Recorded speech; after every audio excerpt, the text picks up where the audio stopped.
Hello everyone. As a participant of this International Research Symposium on Urban Villages, we are going to present such a case of Rabandar village, which is in Goa. The title of the topic we have named as Trapped in the Transit of Urbanization.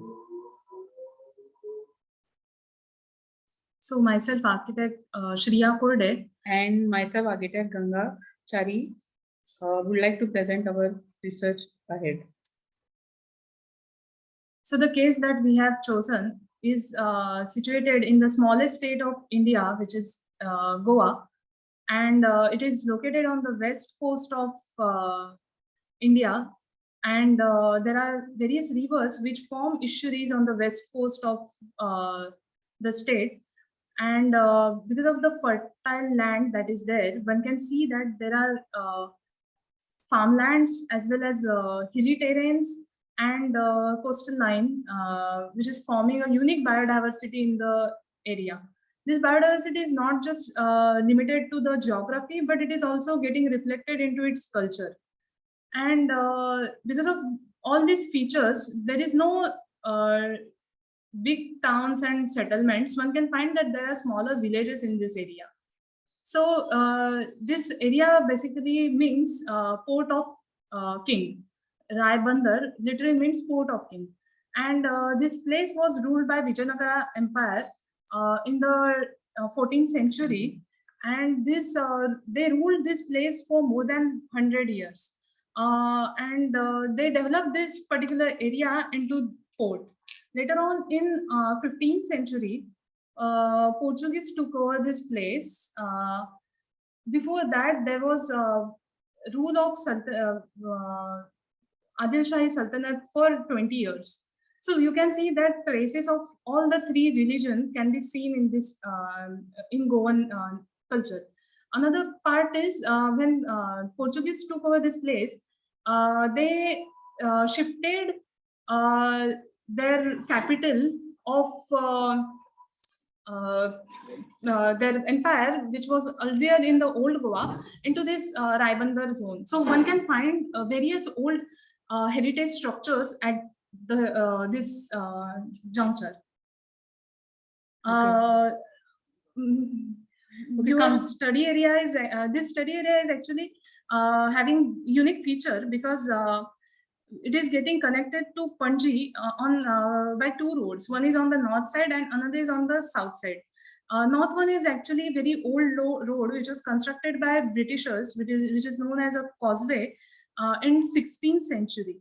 And the south road is the newer construction, which is part of a national highway project.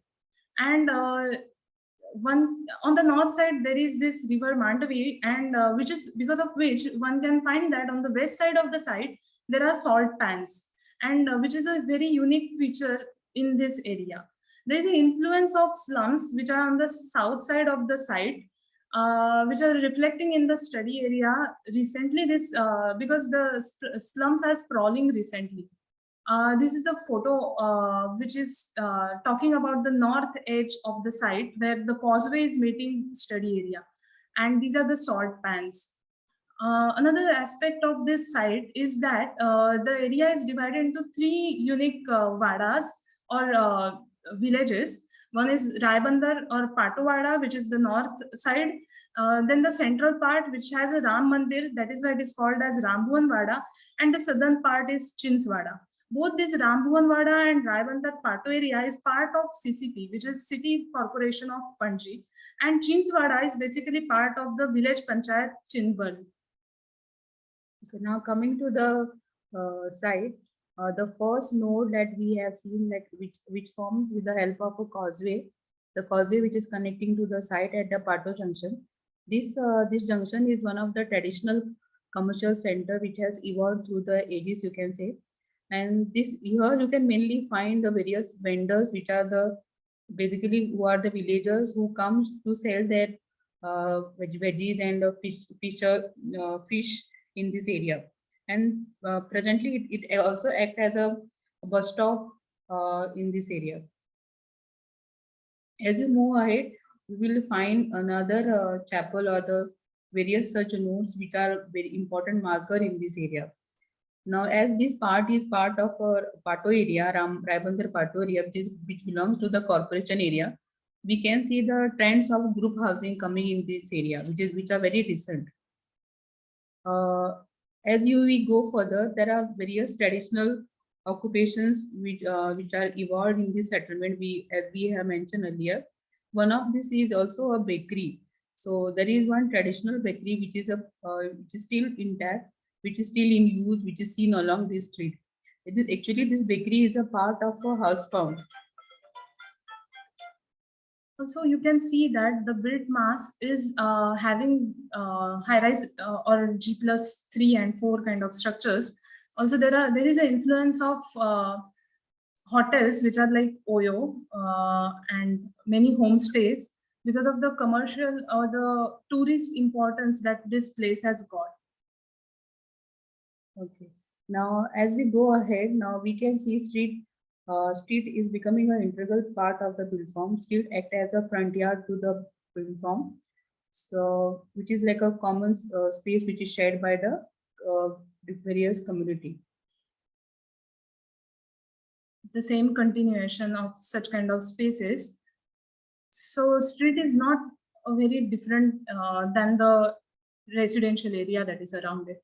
This is a very unique feature known as Snoozegate. These kind of gates are held to control water in the inward lands whenever there is high tide and low tide.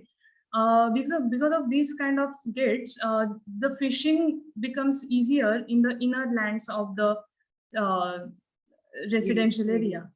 And also this junction is used for Visarjan purpose during Ganesh Chaturthi. Hence, this particular area is developed as a ghat.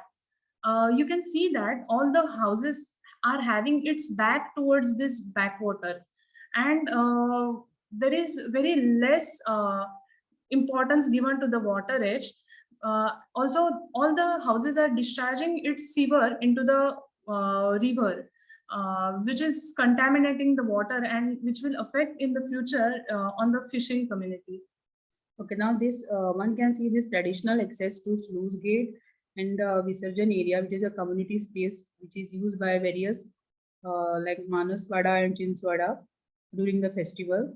Another importance of this Snoozegate is the water level is controlled, which helps in also in the salt pan activities. Okay. On another important marker in this area is Sri Ram Mandir, which comes into Rambuan area, which is also called as a Manaswada. Like as here we find mostly a fishing community. Here one can see that topography is responding to the street formation and common spaces that are there. So because of which you can see, even though the spaces are at different level, there is a commonness into the spaces, and there is a visual connection, and concepts like street on eyes on street can be seen in this area. And the street edge is defined by built form as well as the high retaining wall. One of the important center, which is the woodcraft center, which is seen here, which has come up in the Portuguese era, mainly because here there is this carpentry community which is found, which is known for its craftsmanship, and this craft center or training center is still into practice. It's still in use. The another important marker here is Krishna Temple, which is in the Chinswada area. This street defines as a commercial and shops kind of a setup, but in this area also you can see there are few religious markers that are there. This is part of the Krishna Mandap, the only community space that is there in this area, which is used for multi-purpose functions in the area. Okay, here there are some, we try to map various markers or the which forms the street and which also act as a boundary to or the invisible boundary or a notional boundary within the settlement. Also, one can see the painted street.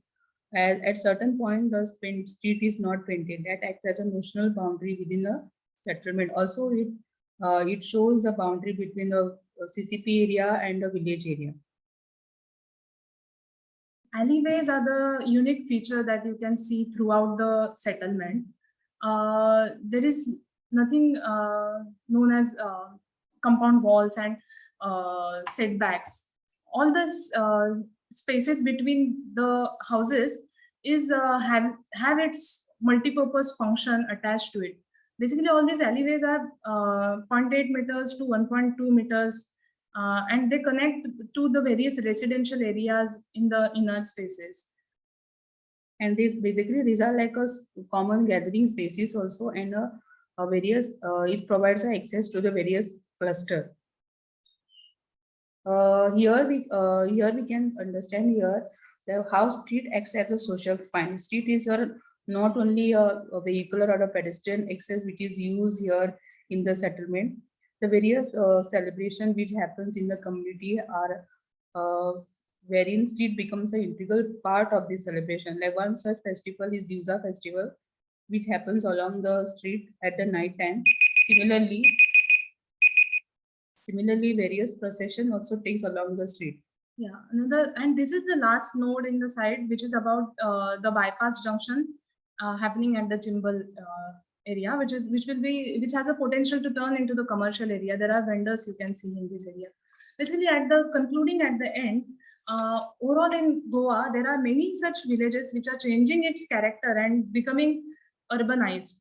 So the case that we studied is not just about Raibandar, but it is applicable throughout the span of Goa. What tools you can use to develop these spaces is basically the public. Okay, public participation is the key towards the future of this development. Yeah, even the tools like retrofitting and infill housing could be used here in such settlement, so that development doesn't overshadow the traditional character of this village, and the authenticity or the traditional uniqueness of the village remains still intact. And FAR is not the only tool that one should be applying. Rather than that, keeping the high density but low rise kind of structures, and defining the areas into pedestrian areas and vehicular areas can actually be the solution in the future. And apart from this, the providing a basic infrastructure facilities is also required here in the settlement to maintain the hygiene in the society. Thank you, everyone. Thank you, everyone.